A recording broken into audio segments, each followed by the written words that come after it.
Hello adventurers, it's David here, and I'll be cycling across America in the summer of 2024. I'd like to take this opportunity to share about the route I'll be taking, why I chose this route, the tools I'm using for route planning, and what other route preparation I've done so far. When I made the decision to do this, I started researching the most common routes. The three most common are the northern tier, which is that pink line in the map going from Seattle, Washington to Bar Harbor, Maine. The middle tier, more commonly called the Transamerica Trail, which is the orange line in the map going from Astoria, Oregon to Yorktown, Virginia. And the southern tier, which is the tan line in the map going from San Diego, California to St. Augustine, Florida. I'm employed in academia, so summer is the only time I can dedicate this much time to an endeavor like this, and the southern tier is almost an impossibility in the summer, so that was out. I also have time constraints, so the full northern tier and Transamerica Trail would be pushing it for completion by my goal of July 31st. Then I learned about the Western Express, which is the pink line on the map. It connects San Francisco, California to Pueblo, Colorado, where it meets with the Transamerica Trail. You may have noticed that I'm referring to everything in west to east terms. The reason for that is I want to complete the desert portion of this trip, which is California, Nevada, and Utah, by May and early June when I'm going to be on it. I've heard conflicting arguments about winds from the west being more common than winds from the east, so that didn't play a factor in my decision to go west to east. I've read opinions that suggest an east to west direction is actually preferable since it leaves the Rockies, arguably the most scenic part of the trip, for the end. It's also the migratory route of Lewis and Clark and other American settlers. It's the direction of the Oregon Trail. It's the direction that the Okies traveled in the Grapes of Wrath.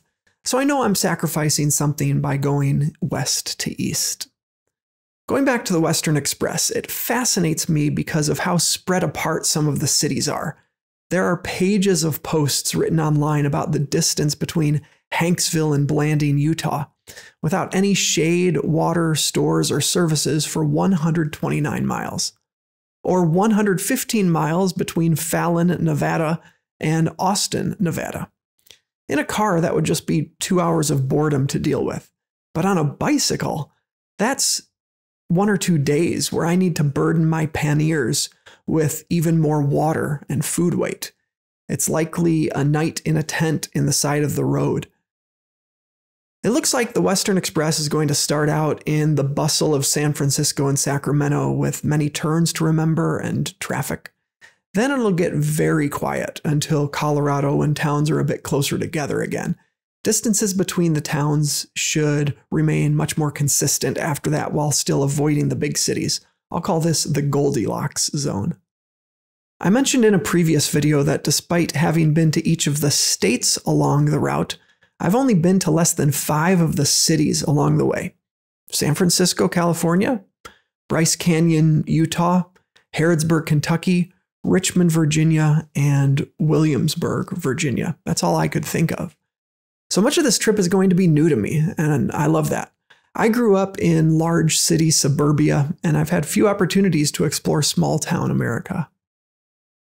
My route will take me on the south side of Napa Valley and wine country of the coastal mountain range, up the Sierra Nevadas to the south side of Lake Tahoe, by hoodoos and red rocks of southern Utah, cresting the Rockies and the Great Divide, into the challenging Ozarks and Appalachians, which, despite not being as high in elevation of the Rockies, actually have steeper grades, and then descending from the Blue Ridge Mountains to the Chesapeake Bay at Yorktown.